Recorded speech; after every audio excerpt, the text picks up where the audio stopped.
প্রিয় স্নেহের থার্ড সেমিস্টারের ছাত্রছাত্রীরা, তোমাদের আজকে আমি যে বিষয় নিয়ে আলোচনা করব সেটি হচ্ছে তোমাদের হিস্ট্রি জেনারেল পেপার নিয়ে।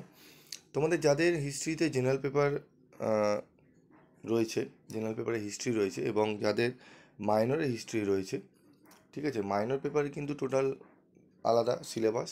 যাদের শুধুমাত্র জেনারেল নিয়ে হিস্ট্রি পড়ছো, ঠিক আছে, তোমাদের সামনে পরীক্ষা রয়েছে, তো তাদের জন্য আজকের এই ভিডিওটি অত্যন্ত গুরুত্বপূর্ণ। আজকের এই ভিডিওতে আমি তোমাদের 5 মার্কসের, 10 মার্কসের এবং 20 মার্কসের প্রশ্ন বলে দেবো। যে প্রশ্নগুলো বলবো সেই প্রশ্নগুলো যদি পড়ে যাও 100% কোশ্চেন কিন্তু কমন পাবে। তো দেখো, আমাদের প্রশ্ন হচ্ছে প্রথম, নালন্দা বিশ্ববিদ্যালয় সম্পর্কে টিকা লেখো। প্রশ্নটি অত্যন্ত গুরুত্বপূর্ণ। অগ্রহার ব্যবস্থা সম্পর্কে একটি টিকা লেখো। এই প্রশ্নটিও গুরুত্বপূর্ণ। মাৎস্যন্যায় বলতে কী বোঝো? গান্ধার শিল্প সম্পর্কে আলোচনা করো। অত্যন্ত গুরুত্বপূর্ণ। এই 4টি প্রশ্ন পরপর যে রয়েছে, 4টি প্রশ্ন খুব ভালো করে করে দিও, করো। জেনারেলদের জন্য অত্যন্ত গুরুত্বপূর্ণ হতে পারে, ঠিক আছে। তারপর রয়েছে দেখো, মৌর্য কৃষি ব্যবস্থার ওপর সংক্ষিপ্ত টিকা। গুপ্ত যুগে নারীদের স্থান নির্ণয় করো, ঠিক আছে, এবং সাতবাহন সংঘর্ষের বর্ণনা দাও। গৌতমীপুত্র সাতকর্ণীর কৃতিত্ব। এই টোটাল এখানে তোমরা দেখতে পাচ্ছ, টোটাল তোমাদের 3 3 6 7 8 8টা প্রশ্ন আমি রেখেছি। এই 8টা প্রশ্ন একটু কষ্ট করে ভালো করে পড়ে নিও। আমি এখান থেকে আর বাঁচবো না, কারণ 5টা আমি বলে দিতে পারি, তবে 5টার মধ্যে থেকে হয়তো দুটো পেলে একটা বাদ চলে গেল। সেক্ষেত্রে বলবো তোমরা এই 8টা প্রশ্ন পড়ো। যারা একান্তই পারবে না, যে স্যার আমরা একদমই কোনটা পড়বো বুঝতে পারছি না, আপনি একটু কম করে বলে দিন, 4টে বলে দিন, তাদেরকে বলবো তারা খ পড়বে, মানে অগ্রহার ব্যবস্থা পড়বে, গান্ধার শিল্প পড়বে, ঠিক আছে, গুপ্ত যুগে নারীদের স্থান পড়বে, আর মাৎস্যন্যায় পড়বে, নালন্দা, ঠিক আছে, এই কটা পড়বে। পড়লেই তোমাদের আশা করি হয়ে যাবে। তবে চেষ্টা করো 8টা প্রশ্নই পড়ার। অত্যন্ত বেছে দিয়েছি প্রশ্নগুলো, এবং এই প্রশ্নগুলো তোমাদের ভালো করে গেলে তোমরা 5 মার্কসের প্রশ্নগুলো কমন পেয়ে যাবে, ঠিক আছে, বোঝা গেল। চলো, এরপর হচ্ছে আমাদের, আমরা দেখব 10 নম্বরের প্রশ্ন। 10 নম্বরের প্রশ্ন দেখে নেব। আমাদের জেনারেলে কিন্তু 10 নম্বরের প্রশ্ন দুটি দেয়, তো দুটি প্রশ্ন আমরা দেখে নেব। প্রথম হচ্ছে, গুপ্ত যুগকে সুবর্ণ যুগ বলা কতটা সঙ্গত, যুক্তিসহ বিচার করো।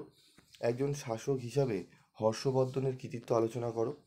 পল্লব স্থাপত্য ও ভাস্কর্য শিল্পের ওপর একটি প্রবন্ধ লেখো, অত্যন্ত গুরুত্বপূর্ণ। অশোকের ধর্মের প্রকৃতি লেখো, ঠিক আছে। তারপর রয়েছে অজন্তা গুহাচিত্র সম্পর্কে টিকা লেখো। এই যে 1 2 3 4 5, এই 5টা প্রশ্নের মধ্যে খ, গ এবং উমর মধ্যে স্টার রয়েছে। এই স্টারগুলো ভালো করে আগে পড়তে হবে। 10 নম্বরের এই 3টে স্টার প্রশ্ন যদি ভালো করে নাও, আশা করি তোমরা অনেকটাই উপকৃত হবে, ঠিক আছে। তবুও বলবো, মাত্র 5টা প্রশ্ন আমি এখানে দিয়েছি, এই 5টা প্রশ্ন একটু ভালো করে রেডি করে নিও। এখান থেকে আশা করি তোমরা কোশ্চেন কমন পেয়ে যাবে, ঠিক আছে। এবং তোমাদের যদি এই যে আজকের যে আলোচনা হলো, এই যদি পিডিএফ লাগে, তোমাদের কোশ্চেনের পিডিএফ, তোমরা কমেন্ট বক্সে লিখো, আমি তোমাদের দিয়ে দেওয়ার ব্যবস্থা করব। তারপর দেখো, রয়েছে আমাদের 20 মার্কসের প্রশ্ন দেখব। 20 নম্বরের প্রশ্ন, কুষাণ সম্রাট কনিষ্কের কৃতিত্ব লেখো। কুষাণ সম্রাট কনিষ্কের কৃতিত্ব। সাম্রাজ্য বিজেতা হিসাবে সমুদ্রগুপ্তের কৃতিত্বের মূল্যায়ন করো। প্রশ্নটিও গুরুত্বপূর্ণ। মৌর্য সাম্রাজ্যের পতনের কারণগুলি আলোচনা করো। 3 নম্বর প্রশ্ন এটি, ঠিক আছে। তার মধ্যে স্টারগুলো তোমরা দেখতেই পাচ্ছ, স্টারগুলো সেখান থেকে পড়ে নেবে। যেরকম ক্ষয়ের সাম্রাজ্য বিজেতা হিসেবে সমুদ্রগুপ্তের কৃতিত্বের মূল্যায়ন করো। মৌর্য সাম্রাজ্যের পতনের কারণগুলি আলোচনা করো। তারপর হচ্ছে দেখো, উত্তর ভারতের রাজনৈতিক আধিপত্য প্রতিষ্ঠার জন্য পাল, প্রতিহার এবং রাষ্ট্রকূটদের মধ্যে সংগঠিত ত্রিশক্তি সংগ্রাম আলোচনা করো। এই প্রশ্নটিও পড়ে রেখো। এবং গুপ্ত সাম্রাজ্যের পতনের জন্য হুনদের আক্রমণ কতটা দায়ী আলোচনা করো।